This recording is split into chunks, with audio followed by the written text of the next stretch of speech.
मेहनत कंडोला यार दोस्तों की मेहनत काबिल तारीफ़ है। और जो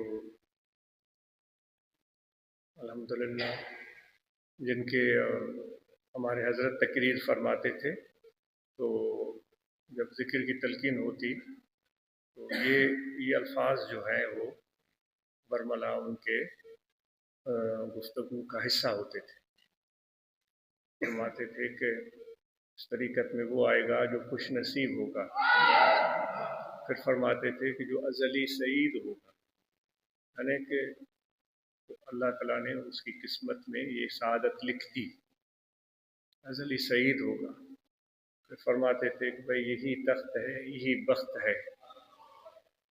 तो अल्हम्दुलिल्लाह अगर ये निस्बत हमें मिली है तो अल्लाह ताला का शुक्र है।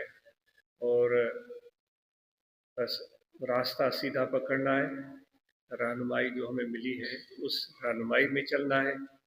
दाएं बाएं देखने की का फ़ायदा नहीं है, उसकी गुफ्तगू सुनने का फ़ायदा नहीं है। हमारे मुर्शिद कामिल के मुर्शिद पीर मिठा रहमतुल्लाह तआला अलैह तो रोकते थे फ़कीरों को कि किसी का वाइज़ न सुनो। वो कहते थे कोई किसी की तकरीर सुनकर आया तो फरमाया कि तुम्हारे लिए मुर्शिद की वाइज़ क्या काफ़ी नहीं है, उनकी हिदायत काफ़ी नहीं है, कोई कमी है उसमें कि तुम्हें ज़रूरत हुई कि किसी और की जाकर रहनुमाई हासिल करो। तो आज ये उनका इरशाद था। और अल्हम्दुलिल्लाह आजिज़ तो बचपन से यहाँ पढ़ा है, यहाँ पले बड़े हैं, तो इत्तेफाक की बात है कभी आजिज़ को ज़रूरत महसूस नहीं हुई। यहाँ भी पढ़े, हैदराबाद में भी पढ़े, कराची में भी पढ़े, कभी ज़रूरत महसूस नहीं हुई कि किसी की तकरीर सुने। तो ये इसलिए यकसुई जो है ये बड़ी अहम और कीमती चीज़ है।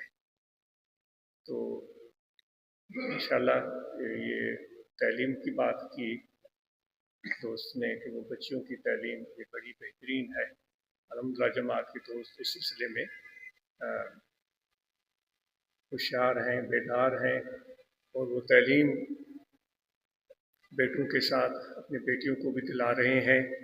और इंशाअल्लाह इसके फ़वाइद आपको हासिल होंगे, आपके ख़ानदान को मिलेंगे। और बेटे बेटियों में तफरीक नहीं होनी चाहिए। बेटा चाहे तो हम मान लें, बेटी की कोई तमन्ना हो तो हम न मानें, तो ये तफरीक हो गई। तो इस ये चीज़ थोड़ी हमें सीखनी पड़ेगी। जज़ाकल्लाह।